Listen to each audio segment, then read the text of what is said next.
Good morning, everybody. My name is Crystal, and welcome to my YouTube channel. Today is Tuesday, so it's Tuesday the 29th of April 2025, and it's brilliant sunshine and hot again.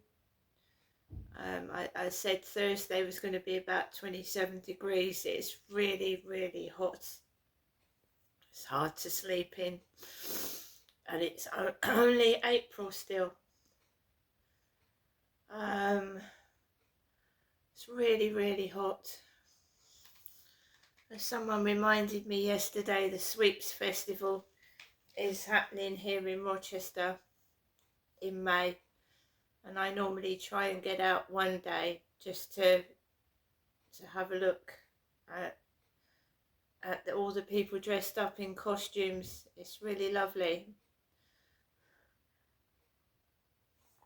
but everything's expensive, so I'm sure everything would have gone up in price, the food, the drink, so it's hard for people to go out spending when they've got to save money for bills and the cost of living, eating. So I don't know if I'm going to go or not this year.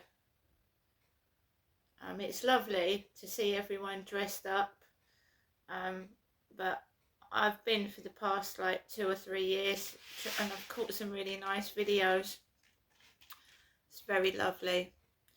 Everyone gets dressed up and walks around in these magnificent costumes.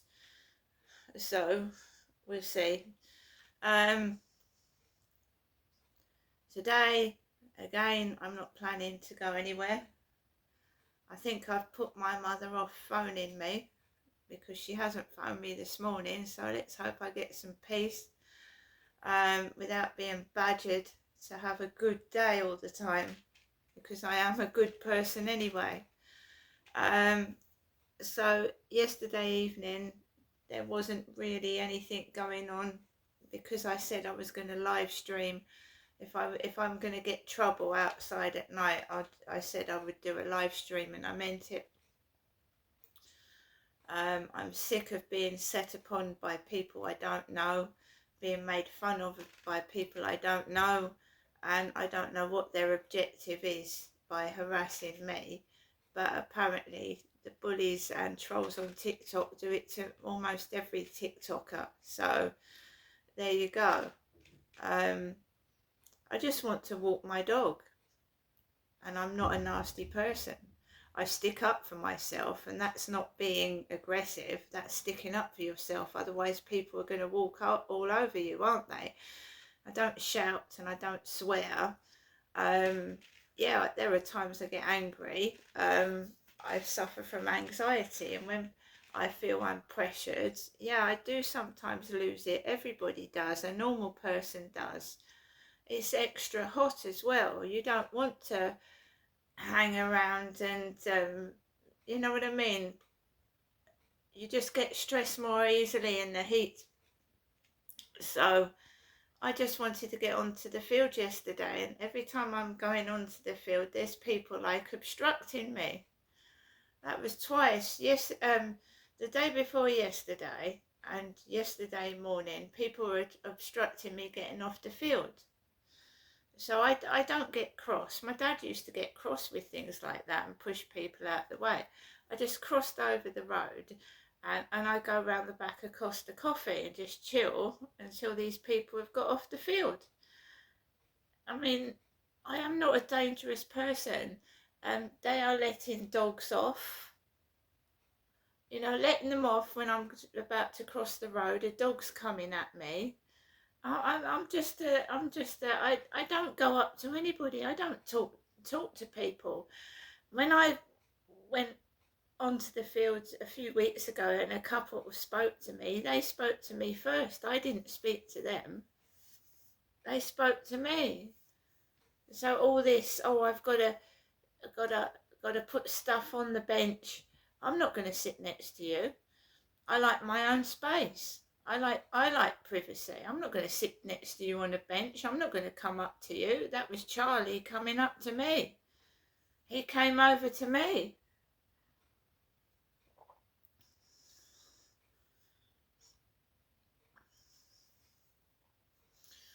So all the people in the tents were coming off the field, right?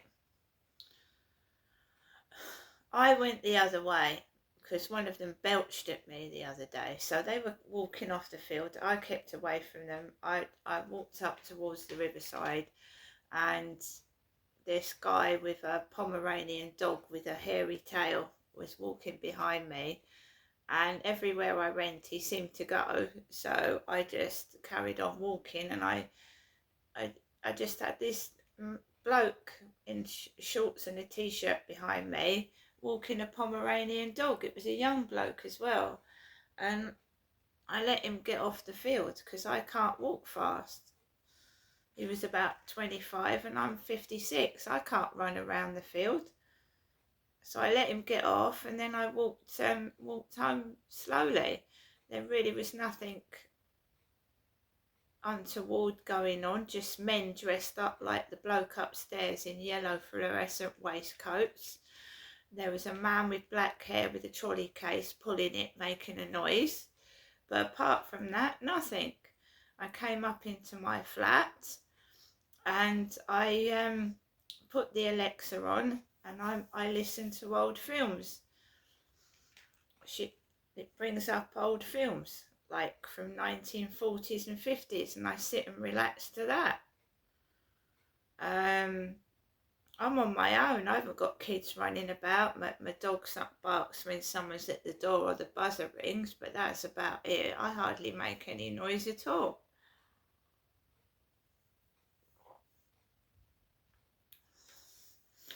I don't know where this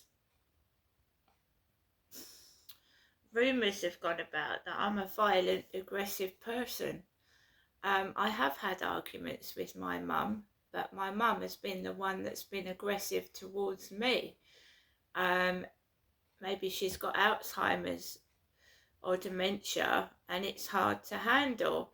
But while my mum is still, she knows what the time is, she knows what the date is, she knows what she's doing. And when I went up there and she wasn't well, she shouted at me and I was almost in tears. And I have to protect my mental health. I mean, my mother has got other people to help her. She's got a next door neighbour that does a bit of shopping for her. And she's got another relative that takes her out in the car. I haven't got anybody myself. I cannot understand how other people have not noticed my mum's behaviour and have just left it. She talks in a completely different language to other people. She acts weird and she says things that aren't right. Now, if I notice it and I'm her daughter, then other people are just ignoring it, including her doctors. Right? So everybody's getting the health professionals onto me, when it's my mother that needs the help. It's ridiculous. And it's all done to cover up what happened in 2008. That's all it's done for. It's a complete cover up. Making out I'm mad and crazy because I reported something. And then making out, because I was called Jenny. My real name is Genestra. And it was shortened down to Jenny, which is my mother's name, Jennifer. And that's how I became abused by my father. He was pretending I was my mother. And now they're all trying to cover up what my dad did because it involves other people. And I think it involves other people that are high up.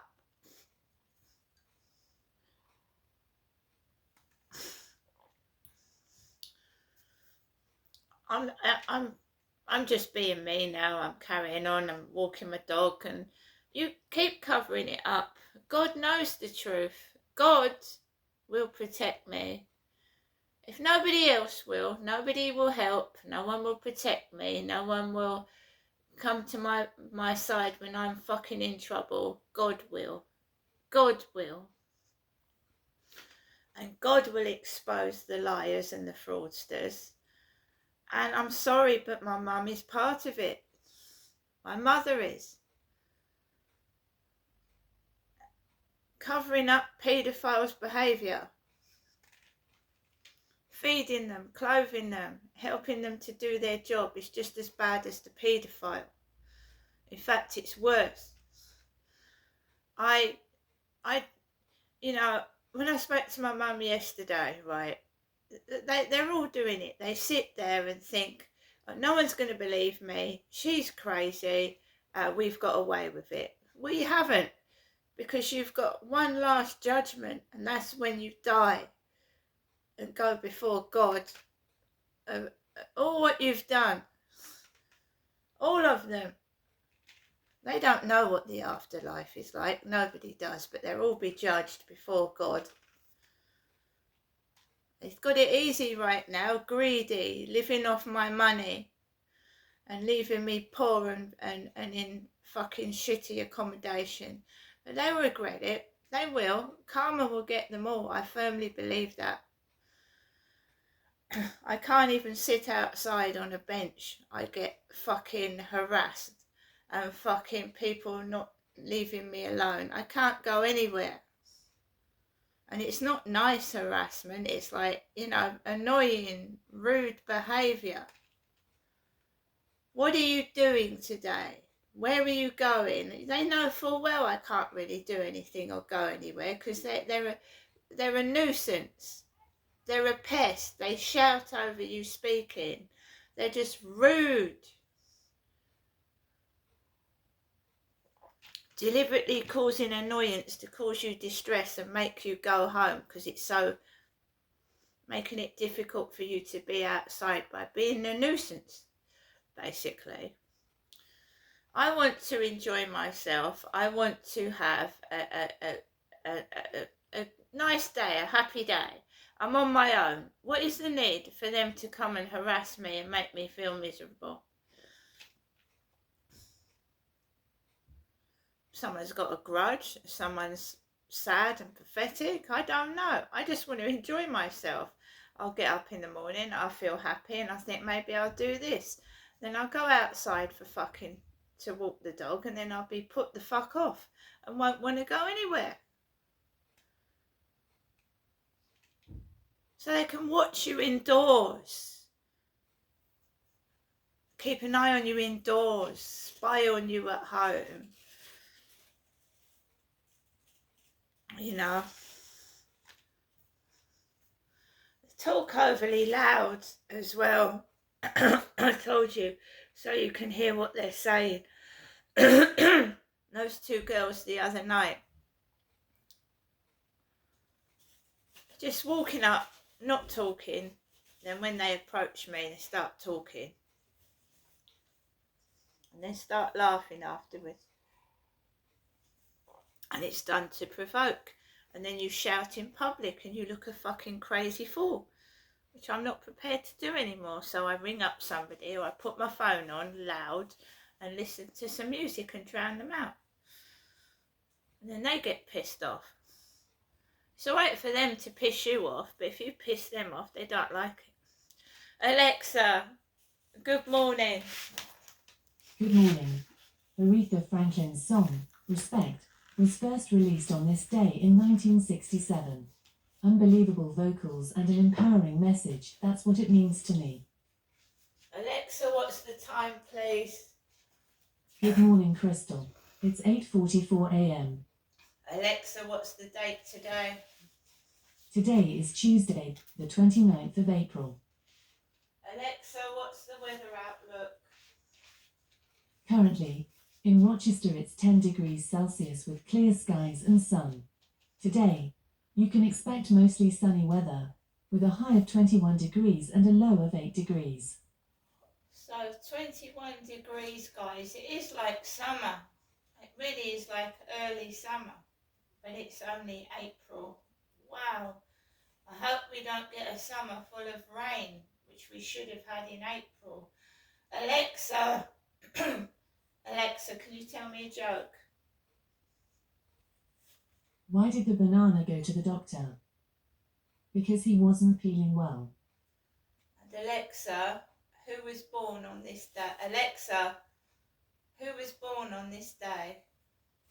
Celebrities born on the 29th of April include Hirohito, Daniel Day-Lewis, Candace Owens, Willie Nelson, and Uma Thurman.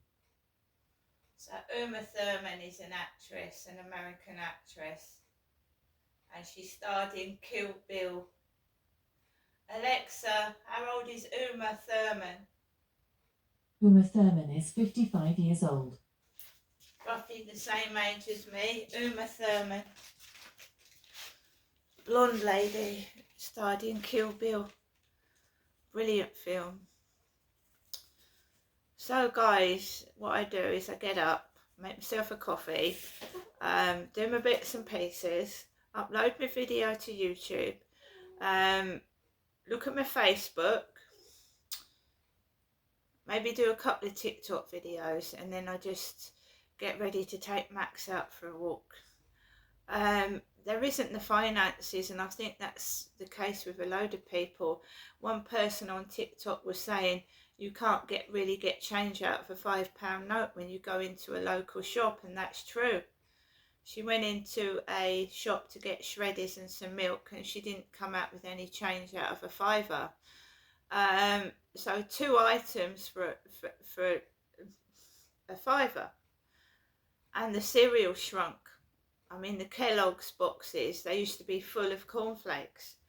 They're fucking not full at all, and they've shrunk as well. The milk is more expensive. The newspaper seems to go up every time I go in the shop, and I haven't had a newspaper for a while. I don't want one. It's just all bad, miserable news, isn't it? I just want a bit of happiness, something to make me smile. I don't want all this whatever's going on, so I try and make my own happiness, make my own jokes. I write my own poetry. I write my own limericks, you know, limericks. There once was a man from Dover, and then you do the limerick. I'm just thinking of what to say to that.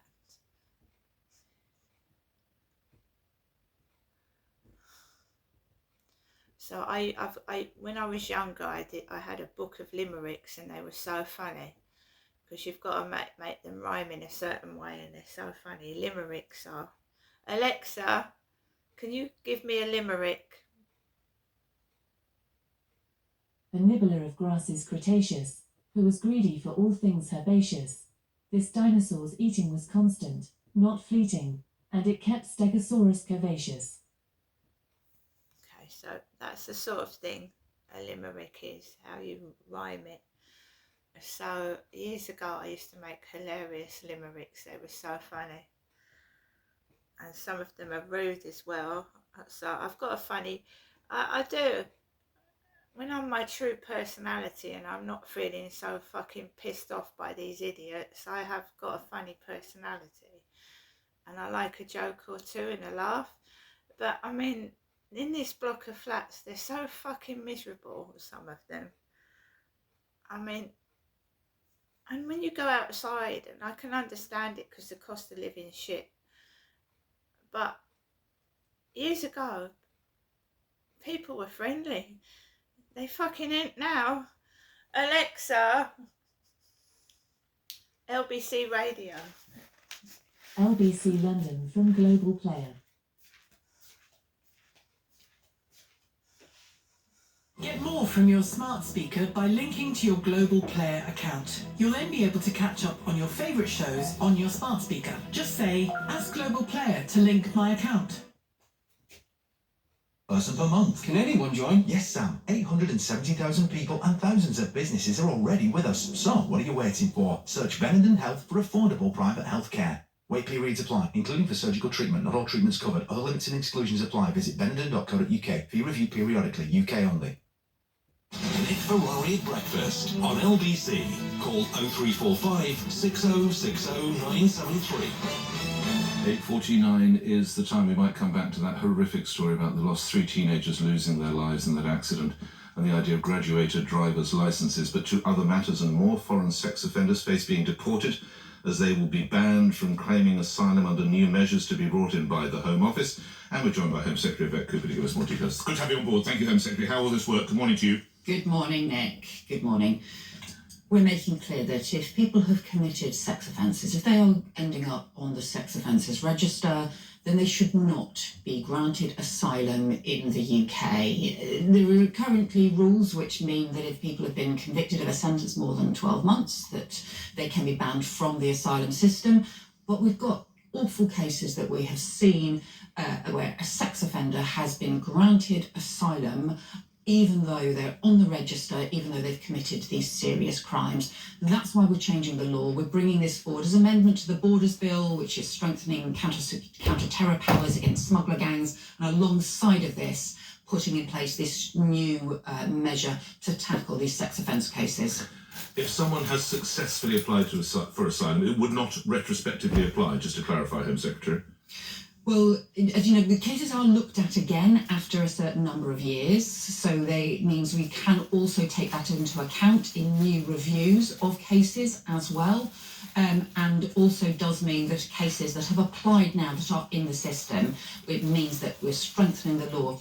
And this links to the case a year ago that you will recall of Abdullah Zedi, who that awful attack in Clapham, an acid attack on a woman and 2 children, and it turned out he had been granted asylum in 2020, even though he had been put on the sex offender register for 10 years. Now, I just find that shocking that that could be the case, that those crimes were not taken seriously enough, and that's why we're changing the law to prevent sex offenders like that being granted asylum and refugee status in the United Kingdom. How many cases are we talking about, Home Secretary?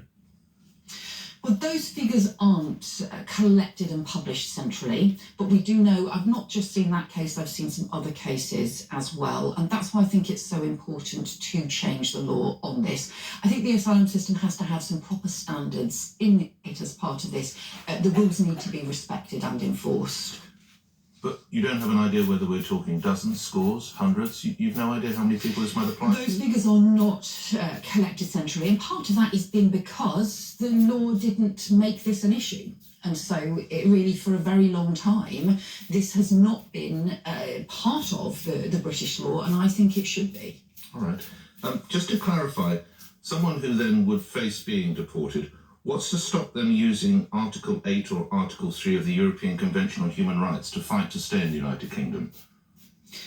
So we then have to make sure that we are increasing deportations and removals. The first stage is to prevent people being granted the asylum and refugee status in this country with all of the advantages that comes with.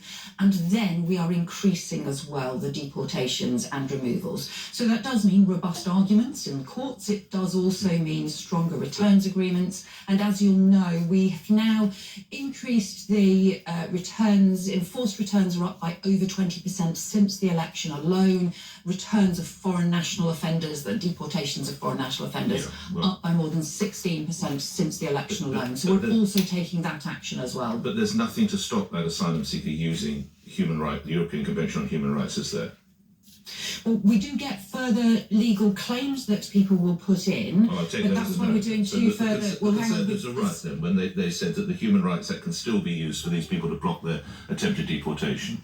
Well, people can make claims as they've been able to do so for a long time. We're doing a series. Secretary. I think that's wrong.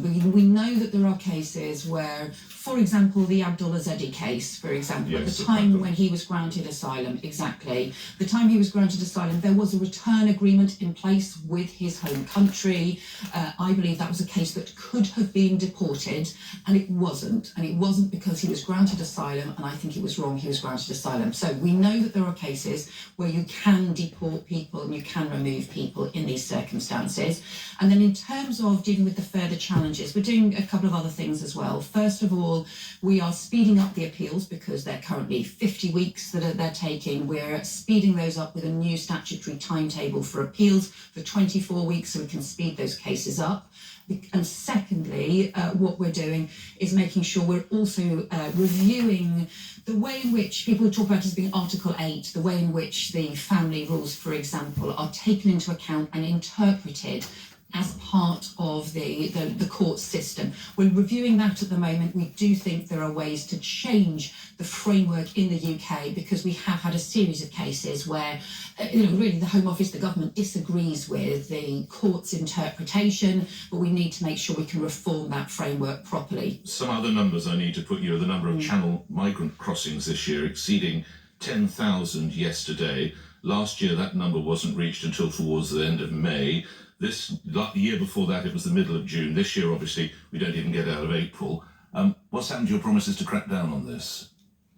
Well, we obviously inherited the. We still blame the Inheritance Home Secretary. 9 months in. I'll finish because I think there's some things that have changed. Okay. So we've obviously inherited a situation where the gangs have been allowed to take hold for 6 years. So they've got deep roots in place, but these numbers are high. This undermines border security and puts lives at risk. The gangs obviously take advantage of the increased number of calm weather days, but we shouldn't be in a situation where weather is affecting our border security, and that's why we need the much stronger action on the criminal gangs. One of the things that they've been doing is launching this is a new approach. They call it taxi boats, where the boat is launched further up the coast, comes down and picks people up from the water. So the migrants are already in the water when they're picked up from the boats. And the reason that's significant is because the French rules for a long time have prevented the French police going into the water at all to take action. We have finally got France now to agree to change their rules, to change their laws, and to intervene in French waters, something the previous government had tried to do and weren't able to do. That will come in over the next couple of months. I think that will be important, but this will take time. This is a step-by-step thing that we need to do, and there isn't a quick fix to tackle this. All right, on a related conversation, you're probably aware that the veteran campaigner Peter Tatchell has warned the Home Office that his charity is contacted by up to 30 potentially bogus gay asylum seekers each day. Hopefully you've been made aware of that. What do you and your colleagues intend to do? Well, we do need to make sure that there are proper standards in place and also proper ways in which evidence can be tested so that But how the do you asylum test? decisions If that I'm are... from Pakistan and I say I'm gay, which obviously back in Pakistan is, how do you check whether I am gay or not? Well, there are approaches in the system, the way in which the asylum decision makers assess evidence How? and What do you also check to know if make I'm some... gay or not? So, with respect, I'm not going to sort of talk about the way in which the asylum casemakers make the decisions, because what I'm not going to do is to make it easier for people to find ways to get round the system. But you're sure, my an listeners, there approach. are robust ways. There are approaches that are taken to make sure that asylum decisions are made fairly. But look, this is a system that we've inherited, and across the board we are looking at ways to increase the standards in the asylum system so that the rules are properly respected and enforced. I think it has been chaotic, frankly, for a long time. Step by step, we're trying to restore order to the system. Okay, last couple of minutes together, a couple of other areas. In February, you said that there would not be any movement towards a youth mobility scheme with the EU. That appears to be changing. Do you support these proposed changes? Well, it's not something that we put forward because we've always been clear that net migration needs to come down. That is the bottom line here.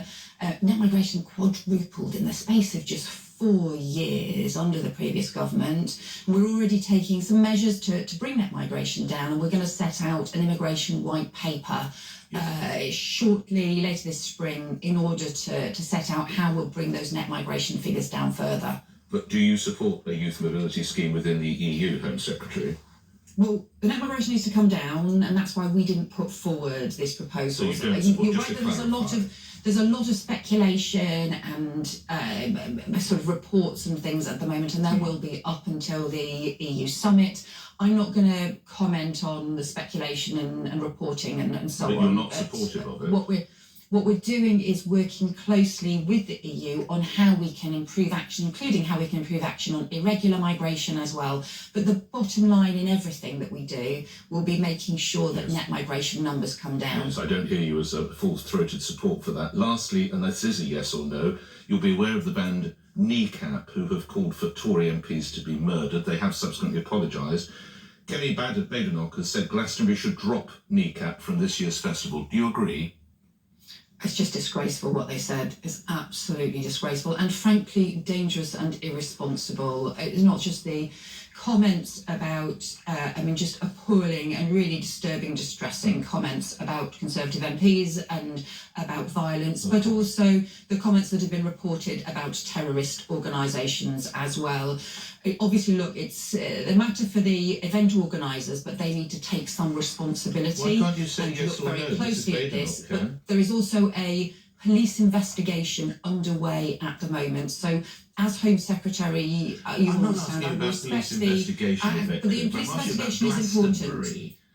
The police investigation is important. It's a counter-terrorism assessment that is underway at the moment, and it's really important that I support the police in the work that they're doing. But I do also think that, frankly, music festival organisers, that music producers and so on also need to take some responsibility, and they need to look at this closely. But you can't, lastly, as Home Secretary, you can't give an opinion on a pop festival. I think it's a matter for organisers to take some responsibility themselves. Obviously, those sorts of things are not a matter for the Home Secretary, but I do think it's right. The police are organising, police are looking into this. Those remarks were totally disgraceful, and I hope the event organisers and others look carefully at these issues. Grateful for your time. Foreign sex offenders will be barred from the asylum system in a major overhaul as outlined by Home Secretary Yvette Cooper. Thank you for your time. You take this at 9 o'clock. LBC News headlines are after this. On your radio, on Global Player, and Play LBC. leading Britain's conversation. This is LBC. From Global's newsroom at 9 o'clock, Mark Carney has pulled off a victory for his Liberal Party in Canada's election. It's a remarkable turnaround for the Liberals, but it's still too close to call whether they'll win a majority. The former governor of the Bank of England took a defiant stance against Donald Trump's threats to Canada's economy and sovereignty. Brad Gibson from CBS News Radio says Justin Trudeau's departure was a turning point. Canadians would not be finding themselves in a Liberal government if Justin Trudeau had stayed on as Prime Minister. There is no way we would see the results we're seeing this morning, even with Donald Trump in the White House. And Mark Carney, because of his experience with finances, with the economy, that definitely helped matters in many different ways. Foreign nationals convicted of sex offences are to be banned from claiming asylum in Britain. It means anyone from overseas who qualifies for the sex offenders register will be excluded from refugee protections. It's not clear how many people will fall within the scope of the new law. The Home Secretary, Yvette Cooper, who's been speaking to Nick, couldn't put a number on it. Those figures are not collected centrally, and part of that has been because the law didn't make this an issue. And so it really, for a very long time, this has not been part of the British law, and I think it should be. Dozens of firefighters are dealing with a fire at an electrical substation in northwest London. People in the surrounding areas, including Paddington, St John's Wood and Maida Vale, have been told to keep their windows shut. About 80 people have been told to leave a neighbouring block of flats. Emergency services are dealing with a suspected gas explosion at a house in Gloucestershire. Footage shows black smoke and flames coming from the property in Yate, near Bristol. And most parts of Spain and Portugal have power again after yesterday's huge blackout. The outage caused widespread disruption with rail lines, traffic lights and phone networks all not working. In the city, the FTSE 100 a short time ago was down 11 at 84.05. The pound buys $1.34 and a euro 17. LBC weather, warm with plenty of sunshine, some showery rain developing in northern Scotland, a high of 25 Celsius. From Global's newsroom for LBC, I'm Thomas Watt. Got an unexpected